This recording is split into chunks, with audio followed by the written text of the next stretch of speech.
आजादी हमें उपहार में नहीं मिली है, इसके लिए एक लंबी यात्रा करनी पड़ी है, आजादी की यात्रा। इस यात्रा में हजारों लाखों लोगों ने अपनी जान की कुर्बानी दी। 1919 जलियांवाला बाग। आज हमारे बैसाखी का दिन है, लेकिन पूरा पंजाब बैसाखी नहीं मनाएगा। हम सब बैसाखी नहीं मनाएंगे।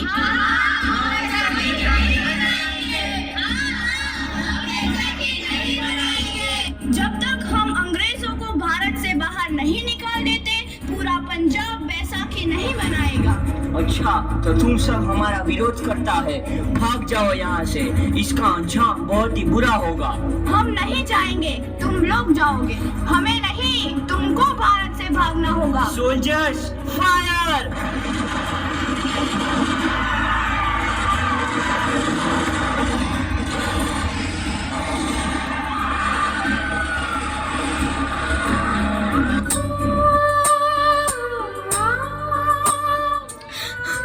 ये जमीन हमारी, ये धरती हमारी, ये खेत हमारे। अभी थोड़ी देर पहले हमारी ये फसलें लहरा रही थी, पर इन अंग्रेजों ने हमारी फसलें बर्बाद कर दी। इन अंग्रेजों ने एक ही झटके में इन सब फसलों को काट दिया। अंग्रेजों, तुम्हारे इस अत्याचार से हम डरेंगे नहीं, इस अत्याचार का बदला लेकर रहेंगे, हम आजादी लेकर रहेंगे। जलियांवाला बाग हर हिंदुस्तानी की आंख नम कर गया। इस कांड में कितने मासूमों की आहुति चढ़ गई, इतनी हैवानियत से इंसानियत कत्ल कर दी गई। जलियांवाला बाग के हत्याकांड ने आजादी की आग में घी देने का काम किया। मासूम औरतों, बच्चों की दर्द भरी चीखें और सिसकियां इनकलाब का गूंज बनकर उभरी। लाला लाजपत राय, भगत सिंह, राजगुरु, सुखदेव सरीखे क्रांतिकारियों ने भारत की इस जमीन से विदेशी दरिंदों को निकाल फेंकने के मंसूबे मजबूत कर लिए। 8 अप्रैल 1929 लाला लाजपत राय के नेतृत्व में साइमन कमीशन के खिलाफ एक भारी जुलूस निकाला गया। Simon commission, Simon commission, Simon commission, Simon commission, Simon commission, Simon commission, Simon commission, Simon commission, Simon commission. बेवकूफ इंडियंस, तुमको हमारी बात समझ में नहीं आती। Stop this. Simon commission. नहीं मानता। आई से स्टॉप दिस। लाला जी, आप आगे बढ़ो, हम आपके साथ हैं। लाला जी, संघर्ष करो, हम आपके साथ हैं। लाला जी, संघर्ष करो, हम आपके साथ हैं। लाठीचार्ज करो।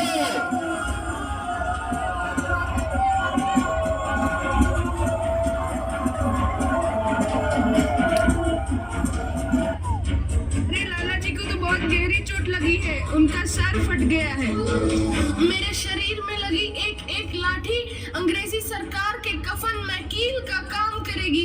ये आजादी की लड़ाई रुकनी नहीं चाहिए। ये जिम्मेदारी मैं तुम सबको सौंप कर जा रहा हूँ। लाला लाजपत राय की दर्दनाक मौत के बाद भगत सिंह, सुखदेव, राजगुरु वतन के इन मतवालों के खून में ऐसा उबाल आया जिसका सामना करना अंग्रेजी सरकार के लिए मुश्किल हो गया। अंग्रेजों को करारा जवाब देने के लिए स्कॉट और सैंडर्स को मारने की रूपरेखा रची गई।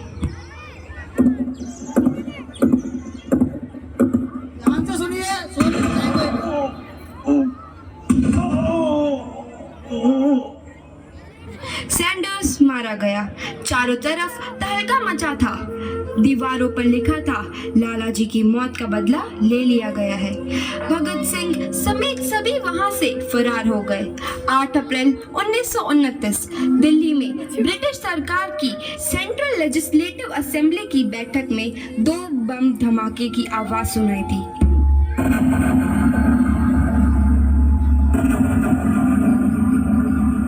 इन धमाकों ने अंग्रेजी हुकूमत को हिलाकर रख दिया।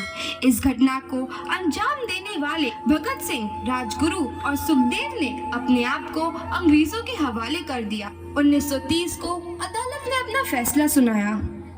मुलजिम भगत सिंह, मुलजिम राजगुरु, मुलजिम सुखदेव को दफा 121, दफा 302 के तहत ये अदालत तीनों को मुजरिम करार देती है और इस गुस्ताखी के लिए ये अदालत इन तीनों को सजाए मौत की सजा सुनाती है।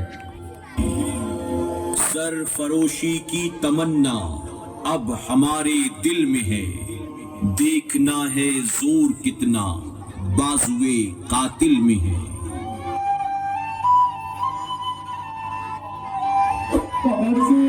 किसान सिंह इलाका की आए हैं।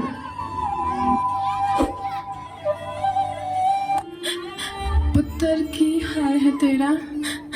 मैं चंगा हूँ माँ, फिक्र करने की कोई गल नहीं। पुत्र, मेरा दिल तेरी तरह पत्थर दिल नहीं होगा।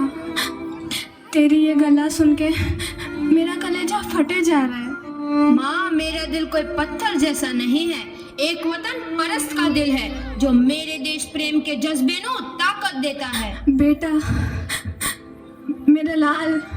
माँ, आज मेरी तपस्या पूरी होने जा रही है। जे तू रोई तो मैंने तकलीफ होइया। सोच, तेरा पुत्र आज शादी करने वास्ते जा रहा है। फर्क केवल इतना है, वो घोड़ी पर नहीं फांसी पर चढ़ने वास्ते जा रहा है। आज तू क्रांतिकारी की माँ है, कल तू एक शहीद की माँ होगी। माँ, पुत्र भगत, तू इतनी छोटी उम्र में हम सबको छोड़ के चला जाएगा। तूने जिंदगी में देखा है क्या है पुत्र? मैंने अपनी माँ देखी है जिसने मुझे एक ही बात बताई है कि बेटे, अपने देश के लिए एक बार मरना 100 बार जन्म लेने के बराबर होता है। अच्छा माँ, अब आशीर्वाद दे, आखिरी बार विदाई लेने का समय आ गया है। भगत, मेरे लाल।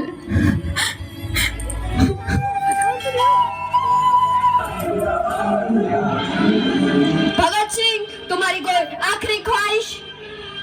हमारे हाथ खोल दिए जाए। हम तीनों दोस्त एक दूसरे से गले मिलना चाहते हैं। उनके हाथ खोल दिए जाए।